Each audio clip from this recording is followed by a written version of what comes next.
গোলাপ ফুল কে না ভালোবাসে, কিন্তু এই গোলাপ ফুল যদি পেতে হয় তাহলে তো গোলাপ গাছেরও সুন্দরভাবে পরিচর্যা করতে হবে, তাই না?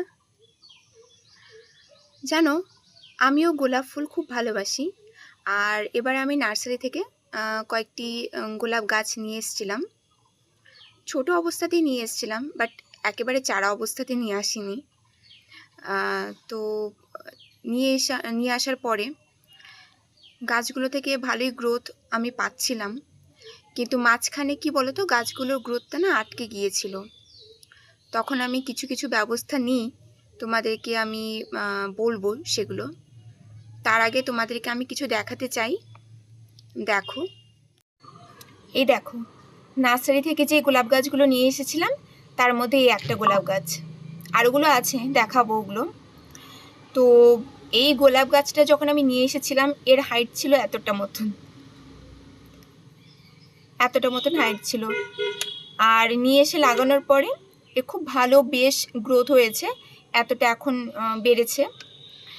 তো যখন নিয়ে এসেছিলাম নার্সারি থেকে, নিয়ে আসার পরে কিন্তু আমি ডিরেক্ট মাটির টবে বসাইনি গাছটাকে। নিয়ে আসার পরে আমি 1 সপ্তাহ মতন ছায়াতে রেখেছিলাম, এবং সেখানে মানে যেই প্লাস্টিকে করে এনেছিলাম, ওরা যে প্যাক করে দেয় প্লাস্টিকে, সেরকমভাবেই ছিল। একটা ব্ল্যাক কালারের প্লাস্টিকে ছিল, সেখানে ছিদ্র করা ছিল প্লাস্টিকটাতে। তো আমি জলটা দিতাম, অল্প করে জল দিতাম। এরকম করে আমি 1 সপ্তাহ রেখে দিয়েছিলাম গোলাপ গাছটাকে ছায়াতে। 1 সপ্তাহ পর আমি কিন্তু ওই গোলাপ গাছটাকে মাটির টবে বসাই। আর তারপরে যেটা আমি করেছিলাম, আমার মাটির টবে আমি শুধুমাত্র আমাদের বাগানের যে মাটিটা আছে সেই মাটিটা দিয়ে আমি মিডিয়াটা তৈরি করেছিলাম, আর কিচ্ছু দিইনি।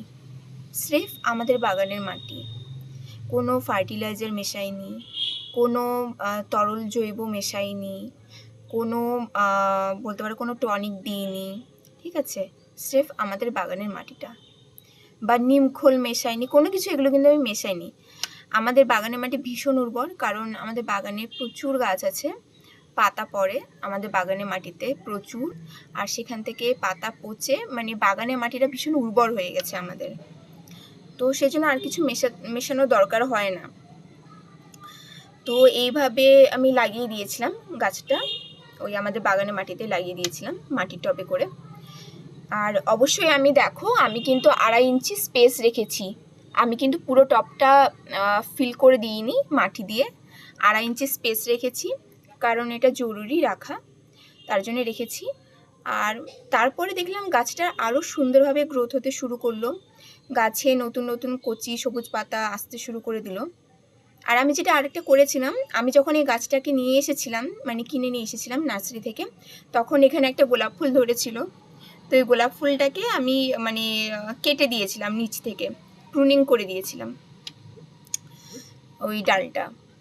তো সেটাও একটা ভালো কাজ করেছে। আর মাটির টবে বসানোর বেশ কিছুদিন পরে, মানে তাও ধরো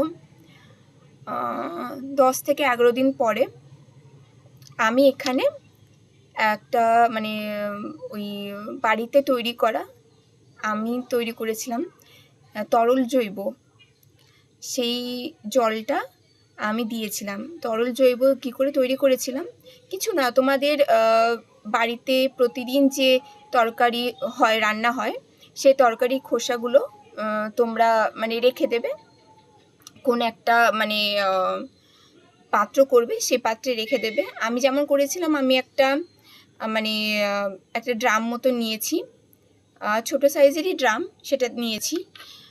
সেটাতে করে আমি তরকারির খোসা ওর মধ্যে রেখেছি। আর তার মধ্যে আমি যখন তরকারি খোসাটা আমি প্রতিদিন অ্যাড করতাম ড্রামের মধ্যে, তখন আমি কিছুটা পরিমাণে জল, ওই ধরো তোমার 200 ml মতন জল আমি অ্যাড করে দিতাম। এরকম আমি 10 দিন করেছি। আর 11 দিনের দিন আমি ওই জলটাই আমার এই গোলাপ গাছটাতে দিয়ে দিয়েছিলাম, মানে এই গোলাপ গাছের মিডিয়াতে দিয়েছিলাম, পাতাতে কিন্তু দিইনি, মিডিয়াতে দিয়েছিলাম এই বিকেলের দিকে। আমি সাধারণত বাগানে পরিচর্যা করি বিকেলের দিকে।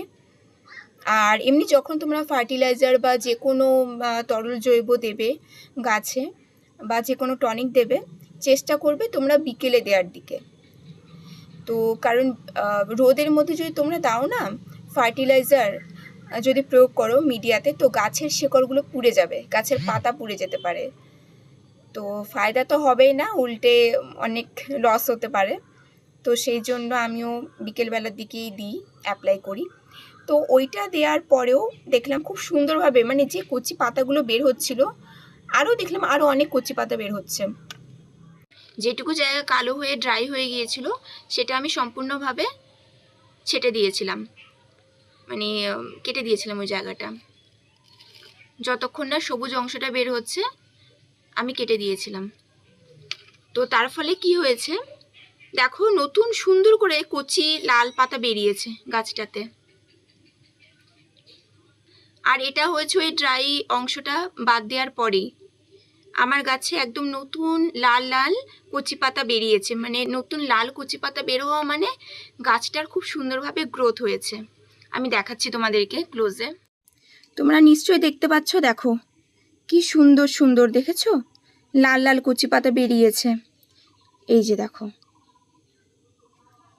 দেখো ওই যে বেরোচ্ছে, এদিকে বেরিয়েছে, কি সুন্দর করে গ্রোথ হচ্ছে গাছটাতে। তাই যে অংশটা ছিল সেটা যেদিন আমি কেটে দিয়েছিলাম সেই দিনই আমি হিউমিক অ্যাসিডটা দিয়েছিলাম, মানে আমার টবের মিডিয়াতে। সেই হিউমিক অ্যাসিডটা আমি অ্যাপ্লাই করেছিলাম। হিউমিক অ্যাসিডের পরিমাণ হলো তোমরা 1 লিটার জলে 1 ml হিউমিক অ্যাসিড ভালো করে মিশিয়ে নেবে। মিশিয়ে সেই জলটা তোমরা টবের মিডিয়াতে অ্যাপ্লাই করতে পারো। তবে এটা দেখবে টবে জল দেওয়ার ক্ষেত্রে বা টবে যখন তোমরা হিউমিক অ্যাসিড মিশ্রিত যে জলটা সেটা হবে, সেই জলটা যখন তোমরা দেবে লক্ষ্য করবে সেই জলটা একদম তোমরা অ্যাপ্লাই করার পরে সেই জলটা বেরিয়ে যাচ্ছে কিনা। যখনই তোমরা টবে জল অ্যাপ্লাই করবে বা এরকম টনিক অ্যাপ্লাই করবে যেটা জলে মিশিয়ে অ্যাপ্লাই করতে হয়, সেক্ষেত্রে খেয়াল রাখবে টবে যেন জমা না হয়ে থাকে। টবে যদি জল জমে তাহলে কিন্তু সেইটা গাছের জন্য ভীষণ ক্ষতি হয়ে যাবে, গাছের গোড়া কিন্তু পচে যেতে পারে। সেই জন্য ড্রেনেজ সিস্টেমটা টবে ভালো রাখবে। আর একটা কথা আমি বলবো, সেটা হচ্ছে এই আমি যে হিউমিক অ্যাসিডের জলটা দিয়েছিলাম মিডিয়াতে, তারপরে কিন্তু আমি গোলাপ গাছটাকে ছায়াতে রাখছি, ডিরেক্ট রোদে কিন্তু আমি রাখছি না। তারপর থেকে বেশ কয়েকদিন হয়ে গেল অ্যাপ্লাই করা, বাট আমি পুরোপুরিভাবে ছায়াতে রাখছি। হ্যাঁ, একটু রোদ পাচ্ছে, একেবারে পুরোপুরি যদি রোদ না দিই তাহলে সেটাও গাছের জন্য ক্ষতি হবে, মিডিয়া শুকোতে চাইবে না। তো সেই জন্য আমি এমন জায়গায় ছায়াতে রেখেছি যেখানে একটু হলেও সানলাইটটা পড়বে। আর একটা বিষয় আমি বলবো যে টবের তোমরা যখন এই টনিক অ্যাপ্লাই করবে না, হিউমিক অ্যাসিডের জলটা যখন অ্যাপ্লাই করবে মিডিয়াতে, তখন খেয়াল রাখবে টবের মাটিটা যেন ভেজা না থাকে। যদি টবের মাটি ভেজা থাকে তোমরা তখন অ্যাপ্লাই করো না, যদি শুকনো থাকে তখন তোমরা অ্যাপ্লাই করতে পারো, সেটা সেফ হবে। আর একটা বিষয় হচ্ছে হ্যাঁ, তোমরা ডিমের খোসার গুঁড়ো অ্যাপ্লাই করতে পারো। আমার কাছে যেহেতু প্রপার অতটা টাইম ছিল না, আমি তখন এক জায়গায় যাচ্ছিলাম, আমি ভীষণ তাড়াহুড়োতে ছিলাম। তো আমি কি করেছিলাম, ডিমের খোসাটা ভালো করে হাত দিয়ে একটু গুঁড়িয়ে নিয়ে আমি মিডিয়াতে ছড়িয়ে দিয়েছি। এটাতে গাছের গ্রোথ খুব ভালো হয়, গাছে ফুল খুব ভালো আসে, গাছ কিন্তু সতেজ থাকে। আর এই হিউমিক অ্যাসিড দেওয়ার ফলে কি হয়, গাছের শেকড়টা কিন্তু মজবুত হয়, মিডিয়ার মাটিটাও খুব সুন্দর থাকে, ভালো থাকে, এবং গাছের পাতা বলো, গাছের পাতার ঔজ্জ্বল্য ভালো থাকে, গাছের ফুল ভালো থাকে, গাছের গ্রোথ খুব ভালো হয়। তো এই জন্য এটা খুব ভালো, হিউমিক অ্যাসিডটা তোমরা অ্যাপ্লাই করতে পারো। আর যেটা বললাম তরল জৈব, যেটা আমি অ্যাপ্লাই করেছিলাম সবজির খোসা ভেজানো জলটা, সেটা তোমরা দিতে পারো। বাট সেটা যখন তোমরা দেবে তখন তোমরা 1:10 রেশিওতে দেবে। ওটা কিন্তু একদম র ফর্মে অ্যাপ্লাই করবে না গাছের গোড়াতে, তাহলে কিন্তু গাছের শেকড় অতটা স্ট্রং লিকুইড কিন্তু সহ্য করতে পারবে না। তো শেকড় পচে যেতে পারে কিংবা পুড়ে যেতে পারে, পাতা তোমরা দেখবে পুড়ে যাবে বা নষ্ট হয়ে যাবে গাছটা। তো সেই ক্ষেত্রে তোমরা 1:10 রেশিও করে নেবে। যেমন মনে করো আমি কি করেছিলাম, আমি 1 গ্লাস সবজির খোসা ভেজানো জল নিয়েছিলাম, ছেঁকে নিয়েছিলাম কিন্তু। আর তার সাথে আমি 10 গুণ পরিমাণে নর্মাল ফ্রেশ জল মিশিয়েছিলাম। মিশিয়ে ভালো করে ডাইলিউট করে নিয়ে তারপরে কিন্তু আমি গাছের গোড়াতে দিয়েছিলাম, এবং পরিমাণ মতন। আর মানে একেবারে এরকম নয় যে তুমি 1 লিটার জল ধরে তুমি পুরোপুরি দিয়ে দিলে, বা 2 লিটার জল ধরে তুমি পুরোপুরি দিয়ে দিলে। তোমার টবের সাইজ কেমন, সেই সাইজ অনুযায়ী তোমরা কিন্তু জলটা অ্যাপ্লাই করবে। আর এই সবজির খোসা ভেজানো যে জলটা, তরল জৈব, সেইটা অ্যাপ্লাই করার পরে মিনিমাম 1 সপ্তাহ থেকে 10-12 দিনে রেস্ট দিয়ে তারপরে কিন্তু তোমরা হিউমিক অ্যাসিড অ্যাড করা যে জলটা তোমরা প্রস্তুত করবে, সেটা তোমরা অ্যাপ্লাই করতে পারো। মানে আজকে তোমরা তরল জৈব দিচ্ছ, অ্যাপ্লাই করছো, তার পরের দিনই হিউমিক অ্যাসিড দেবে, এটা কিন্তু করো না।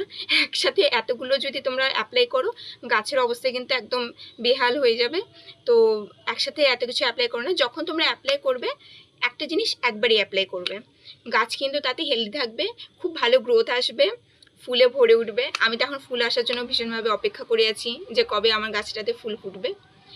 আর এখন আমি ছায়াতেই রাখবো গাছটাতে, কারণ কি বলতো, এখন ডিরেক্ট সূর্যের আলোটা মানে সহ্য করতে পারবে না, সেই জন্য। তো ঠিক আছে, তোমরাও সুন্দর সুন্দর করে ফুলের গাছ করো, পরিচর্যা করো।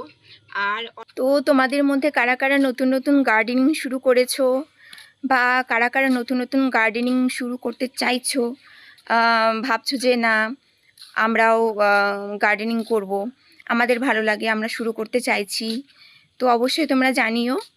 আর যদি কেউ আরও ভালো কোনো পরিচর্যা জেনে থাকো গোলাপ গাছের জন্য, খুব ভালো, যে খুব ভালো করে ফুল আসবে, গাছের গ্রোথ খুব ভালো হবে, আমাকে অবশ্যই জানিও, কারণ আমিও কিন্তু বিগিনার। আমি কিন্তু পুরোপুরি এক্সপিরিয়েন্সড নই, আমি বিগিনার। আর সত্যি কথা বলতে কি, আমি তো ছাদে এরকম করে গাছ লাগাইনি, টবে করে। আমাদের যা গাছ হয় সব বাগানেই হয়। তো বাগানে যেহেতু গাছগুলো হয়, তো মানে বাগানের স্পেসটা থাকে অনেক, সেরকমভাবে স্পেস নিয়ে ভাবতে হয় না, আর টবের স্পেসটা কম থাকে। কিন্তু অনেকের দেখেছি টবের মধ্যেও গোলাপ গাছ অনেক বড় বড় হয়, বিশাল বড় বড় হয়। তো আমারও তো সেরকম ইচ্ছে আছে করার, জানি না কতটা কি হবে। তো এই অবশ্যই তোমরা জানিও আমাকে, তোমাদের কার কি এক্সপিরিয়েন্স আছে গাছ লাগানোতে। আর হ্যাঁ, তোমরা সবাই ভালো থেকো, সুস্থ থেকো, আর সুন্দর থেকো। আর যদি আমার চ্যানেলটিকে ভালো লাগে, আমার ভিডিওগুলোকে যদি তোমাদের পছন্দ হয়, অবশ্যই আমার চ্যানেলটিকে তোমরা সাবস্ক্রাইব করে দিও, আমার ভিডিওগুলোকে তোমরা লাইক করো, আর ভিডিওর নিচে কমেন্ট সেকশানে তোমরা কমেন্ট করো, আর শেয়ার করে দিও। Thank you. চলো টাটা, বাই বাই আজকের মতন।